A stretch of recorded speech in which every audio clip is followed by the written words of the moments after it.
C'est votre Power Mindset Coach Céline Legault et bienvenue dans le podcast On se parle des vraies affaires parce que tout part de soi. Ici, on invite les femmes à être des Power Ladies. Une Power Lady, c'est une femme qui se tient debout dans sa vérité. Elle assume son pouvoir personnel, elle a confiance en elle, elle a la mission de donner le meilleur d'elle-même et a le courage de sortir de sa zone de confort pour créer la vie de ses rêves. Let's go! Hello les Power Ladies et bienvenue dans ce nouvel épisode du podcast On se parle des vraies affaires. Est-ce que tu as déjà eu l'impression que malgré tous tes efforts, parce que tu es une Power Lady puis parce que tu rêves grand, qu'il y a une auto-saboteuse à l'intérieur de toi qui finit toujours par se pointer le bout du nez? Tu veux avancer, mais c'est comme s'il y a toujours cette petite voix-là qui te freine, qui te murmure que tu n'es pas assez, que tu n'es pas assez prête, que tu n'as pas les compétences nécessaires, que tu n'es pas assez légitime. Combien de fois est-ce que tu as abandonné une idée, un projet ou une opportunité juste parce que tu as supposé que ça ne fonctionnerait pas pour toi? Est-ce qu'il t'arrive de te répéter des phrases du genre je suis pas faite pour X, je suis trop vieille pour Y ou je vais encore échouer à Z? OK? Si tu as déjà interprété une situation de manière à ce qu'elle soit négative sans même vérifier si c'était réellement vrai. Mais toutes ces façons de penser-là, ces modes-là, c'est pas la vérité, c'est pas ta vérité. C'est des patterns qui sont automatiques que ton cerveau a appris à répéter. Ce que tu vis là, c'est pas une question de manque de motivation ou de discipline. C'est beaucoup plus une question de mode de pensée, des schémas, des patterns que ton cerveau a ancrés depuis des années puis qui tournent en boucle sans même que tu t'en rendes compte. Mais la bonne nouvelle, c'est que tu peux reprogrammer ces pensées-là. C'est que tu peux reprendre ton power sur ta business, sur ton énergie, en fait, dans tous les domaines de ta vie. Puis aujourd'hui, je vais te révéler les 9 modes de pensée limitantes, en fait, ceux qui sont les plus répandus puis qui freinent présentement peut-être ton succès. Mais je vais aussi te donner 3 astuces puissantes avec des exercices pratiques et concrets pour commencer à t'en libérer dès aujourd'hui. Alors, le numéro 1, c'est le filtre mental. Ça implique que tu as un processus de filtrage, une sorte de vision en tunnel. Tu vas te concentrer sur une partie seulement d'une situation, puis tu vas ignorer le reste. Ça signifie souvent de regarder les aspects négatifs, puis d'oublier les aspects positifs en général. En fait, ta vision d'ensemble, elle va être teintée, elle pourrait être teintée juste par un seul détail que tu considères négatif. En résumé, tu vas zoomer sur le négatif puis ignorer le positif. Par exemple, tu reçois 10 compliments, mais tu retiens juste une critique. Alors, tu dois prendre conscience de ce filtre puis de te recadrer. La critique, si elle est fondée, bien évidemment, elle est là pour t'aider à t'améliorer. Mais ce qui est important, c'est de pratiquer ton focus sur le positif, de changer tes lunettes, ta vision. Numéro 2, sauter aux conclusions. Bien, ça, c'est quand tu supposes que tu sais ce qu'une autre personne pense ou quand tu présumes ou que tu fais des prédictions comme si tu avais une boule de cristal sur comment la personne va agir ou réagir ou sur ce qui va se passer dans le futur.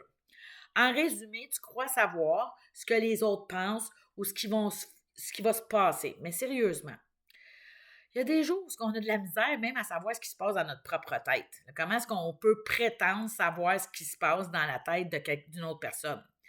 Puis on a toutes, on va se dire les vraies affaires, on a toutes des histoires où la personne a réagi complètement différemment de ce qu'on pensait ou de ce qu'on croyait. Donc, par exemple, si une prospect vous dit « m'a pas répondu, elle n'est donc pas intéressée à mes services », bien là, challenge tes suppositions. Quelle preuve réelle, puis là, c'est le moment d'être radicalement honnête, quelle preuve réelle est-ce que j'ai des preuves réelles pour croire ça? Non. Numéro 3, la personnalisation. Ça, c'est quand tu te blâmes pour tout ce qui va mal, tout ce qui pourrait aller mal. Même quand même quand tu peux ne pas être en partie responsable. En fait, tu pourrais même te blâmer, même si tu n'es pas responsable du tout. Il y a des gens qui vont aller jusqu'à prendre 100% de la responsabilité de circonstances extérieures qui ne les concernent même pas. Alors, tu te sens responsable de tout, même quand c'est pas de ta faute. Je me suis déjà moi-même excusée à une porte parce que j'avais foncé dedans. Ça fait que tu veux voir que quand on prend la responsabilité de tout, là.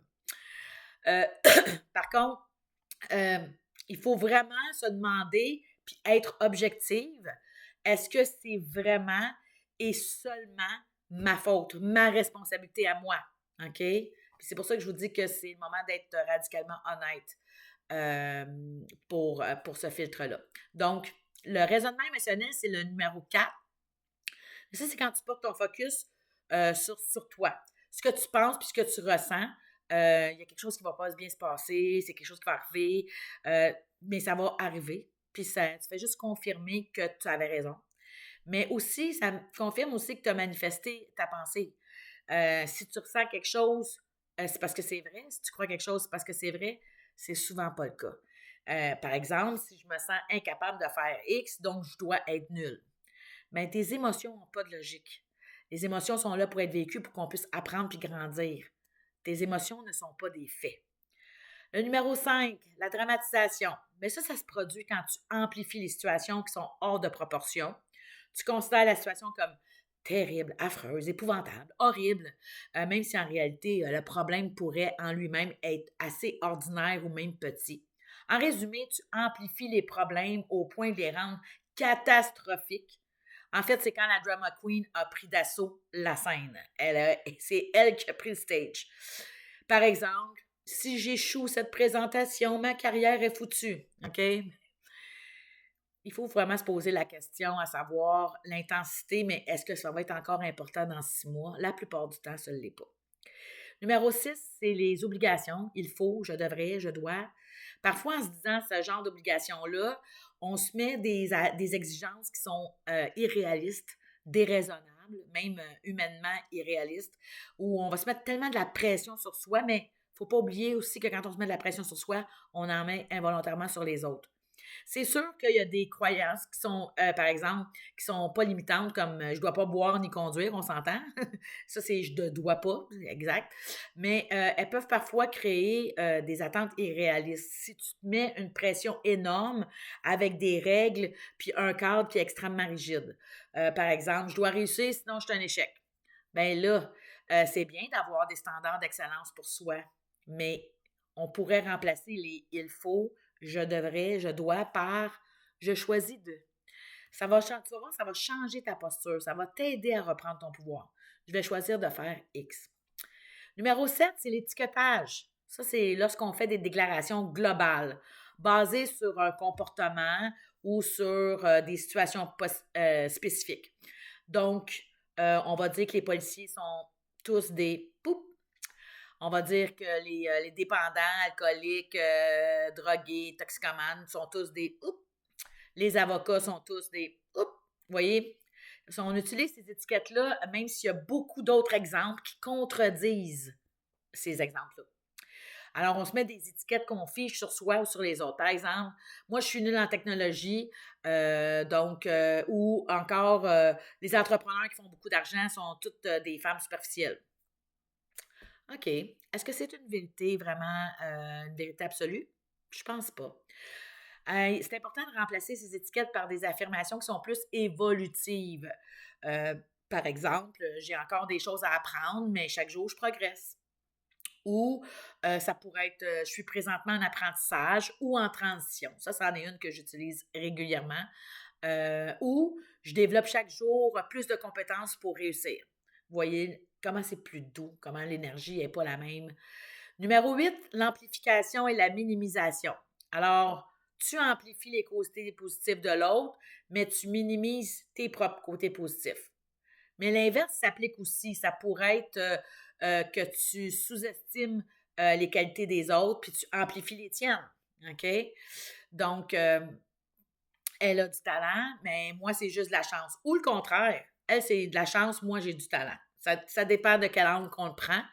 Mais en réalité, c'est un moment de ne pas jouer la carte de la fausse modestie. L'humilité, c'est de se reconnaître dans toutes ses facettes, ses côtés ombre et lumière, mais ce qui est important aussi, peut-être, c'est de prendre un temps pour noter 3 réussites que tu fais par jour, même les plus petites. Numéro 9, c'est la généralisation. Ça, c'est quand on généralise. On prend un exemple du passé ou du présent qui nous arrive présentement, puis là, on l'applique, on fait du cut and paste, on l'impose dans toutes les situations qui vont arriver dans le futur.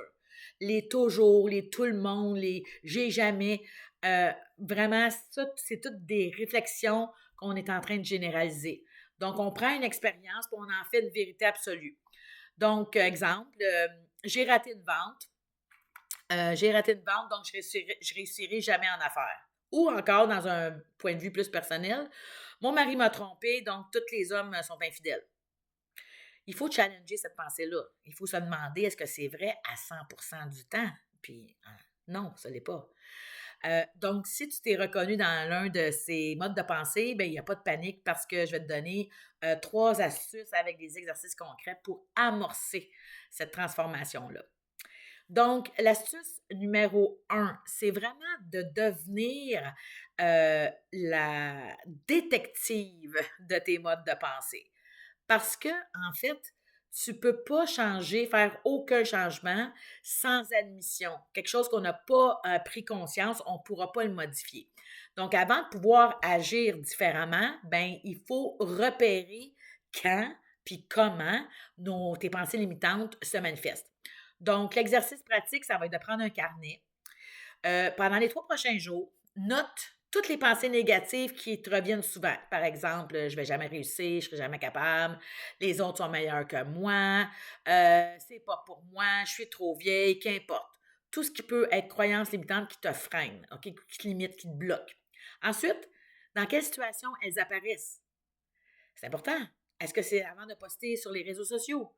Est-ce que c'est avant un rendez-vous client? Est-ce que c'est avant un appel découverte? Est-ce que c'est en voyant quelqu'un d'autre réussir? Puis finalement, comment elle influence tes actions? Donc, cette pensée-là, à cause de cette pensée-là, j'ai annulé une opportunité. Je n'ai pas osé proposer mon service à tel moment dans la conversation.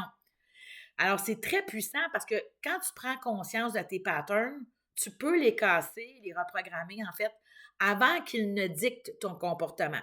Parce que dès qu'une pensée limitante apparaît, tu l'interroges tout de suite. Est-ce que j'ai vraiment des preuves réelles pour penser ça? Ça, c'est la première chose. Puis si c'était ma meilleure amie qui me disait ça, qu'est-ce que je lui répondrais? On va se dire les vraies affaires, là. On est souvent de meilleurs conseils pour les autres que pour soi-même. Mais là, c'est le temps d'inverser.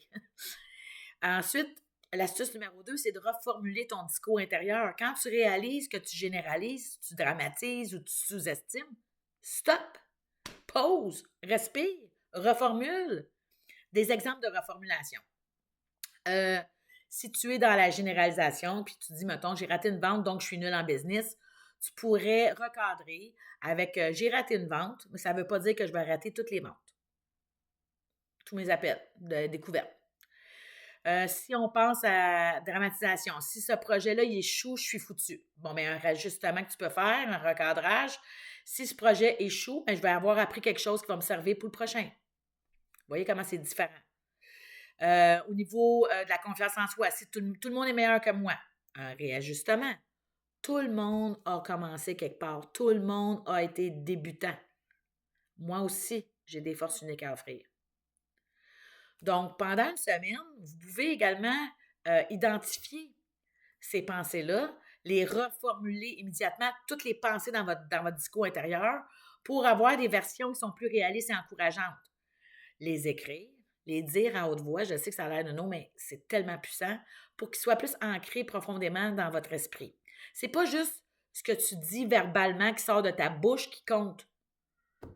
C'est surtout ce que tu penses avant. Minimise pas l'impact de ce que tu penses parce que la façon dont tu te parles dans ton discours intérieur, puis qu'on ne voit pas, qu'on n'entend pas parce que c'est invisible pour les autres, c'est tellement dommageable pour toi. Puis la question à te poser, c'est est-ce que tu te traites comme tu traites ta meilleure amie? Habituellement, je dirais que souvent, c'est non. Il faut changer ça. On revient. L'action numéro 3, ben, c'est de passer à l'action. Casser, en fait, reformuler ce pattern-là pour avoir plus de confiance. Changer sa manière de penser, c'est bien. Mais si tu veux un vrai changement qui est durable, tu dois agir. L'action prouve à ton cerveau que la croyance, la nouvelle croyance, celle que tu veux transformer, est réelle puis est vraie.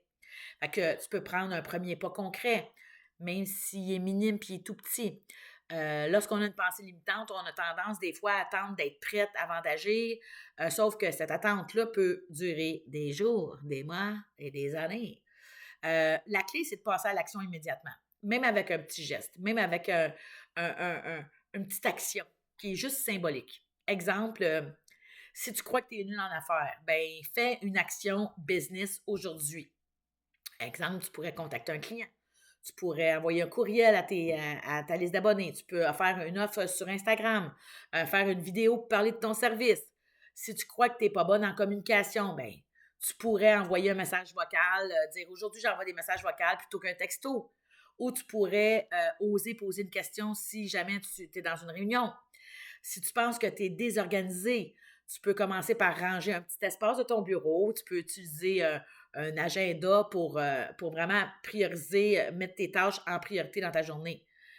Si tu dis toujours, je ne suis pas une bonne vendeuse, oh my God, ça, je l'entends là, régulièrement. Là. Engage une conversation avec une amie de confiance, évidemment, qui va être honnête avec toi. Puis pratique ton pitch de vente. C'est de la pratique. C'est comme d'apprendre à marcher. L'objectif, c'est pas la perfection, c'est le mouvement. Chaque action, même minuscule, c'est une victoire qui envoie un message différent à ton cerveau. Regarde, je peux faire ça. Je suis capable. J'ai développé ça. J'ai développé telle compétence. Puis, pourquoi pas utiliser la règle des 5 secondes pour ne plus procrastiner? Parce que l'un des plus grands pièges de nos pensées, c'est la procrastination parce que c'est dû aux peurs qu'on a. Peur de déplaire, peur de conflit, peur du rejet, peur d'abandon. Bon, des peurs. On réfléchit trop, on doute, on reporte, on ne passe pas à l'action. Mais avec cette astuce-là, la règle des 5 secondes que j'ai déjà parlé dans d'autres vidéos, Mel Robbins, elle nous aide avec une technique tellement simple. C'est que dès que ta pensée veut t'empêcher d'agir, compte 5, 4, 3, 2, 1, puis fais-le. That's it. Super simple. Avant que ton cerveau te trouve une excuse. 5, 4, 3, 2, 1. Genre, tu veux envoyer un message à un prospect? 5, 4, 3, 2, 1. Enter. Tu hésites à poster sur Instagram? 5, 4, 3, 2, 1. Publie. Tu veux proposer ton service, mais tu as peur? 5, 4, 3, 2, 1. Ose le dire, ose le faire, pratiquer pour développer cette compétence-là. Le secret du succès, c'est l'action, pas la réflexion, pas la perfection. C'est l'action, c'est le mouvement. Donc, si tu es ici, c'est qu'il y a quelque chose en toi qui sait que tu peux être, faire, avoir, devenir tout ce que tu veux, que tu mérites mieux, que ces pensées-là qui te freinent, en fait, qui sont dans le mode de protection par instinct de survie. Puis ça, c'est déjà une immense victoire. Aujourd'hui, tu as découvert les 9 pensées limitantes qui peuvent t'empêcher d'avancer, mais surtout, comment aussi les transformer avec les 3 astuces. Je t'ai donné plein d'astuces, plein d'exercices concrets dans cette vidéo-là. Puis souviens-toi que le changement ne vient pas d'un grand bouleversement soudain, là. Habituellement, c'est une série de petites décisions qui sont prises jour après jour. Ce que je veux, en fait, que tu retiennes, c'est que tu n'es pas défini par tes pensées. Euh, sont pas, c'est juste des histoires que ton cerveau te raconte. Puis tu as le pouvoir d'écrire une toute nouvelle histoire, une histoire où tu es confiance, courage, détermination, succès. Une histoire, ton histoire, une histoire de Power Lady. Alors, j'espère que tu as apprécié ce contenu. Je te dis un gros merci de faire partie de la belle communauté des Power Ladies. Je suis vraiment heureuse que tu aies été là. Si tu as écouté cet épisode de podcast en format vidéo puis que tu as aimé le contenu, mets un thumbs up, mets-moi des commentaires, dis-moi avec quelle croyance, engage-toi. J'adore te lire. Si ce n'est pas déjà fait, tu peux t'abonner à ma chaîne YouTube pour rester à l'affût des prochains contenus puissants qui seront publiés. Si tu as écouté le podcast en format audio sur ta plateforme d'écoute préférée, que ce soit Spotify, Apple, Balado Québec, ben, tu peux t'abonner aussi à ma chaîne pour être certaine de ne rien manquer. Tu peux aussi évaluer avec les petites étoiles. Puis, n'hésite pas non plus à partager cet épisode si tu crois que ça pourrait aider une femme qui, selon toi, est une Power Lady. Alors, merci encore d'avoir été là. Rappelle-toi que tu as tellement plus de power que tu crois. Moi, je crois en toi, je crois en nous, puis je te dis, let's go and let's grow. Bye tout le monde, à la prochaine. Merci d'avoir été là et j'espère sincèrement que tu as été inspiré et vitaminé par cet épisode. Pour ne rien manquer des prochains, abonne-toi au podcast On se parle des vraies affaires parce que tout part de soi. Si tu veux plus de I got the power, je t'invite à visiter CélineLegault.com. Maintenant, ouvre tes ailes, déploie ton potentiel et rayonne à quel point tu es belle. Je te donne rendez-vous très bientôt, chère Power Lady, et santé à ta vie totalement vitaminée.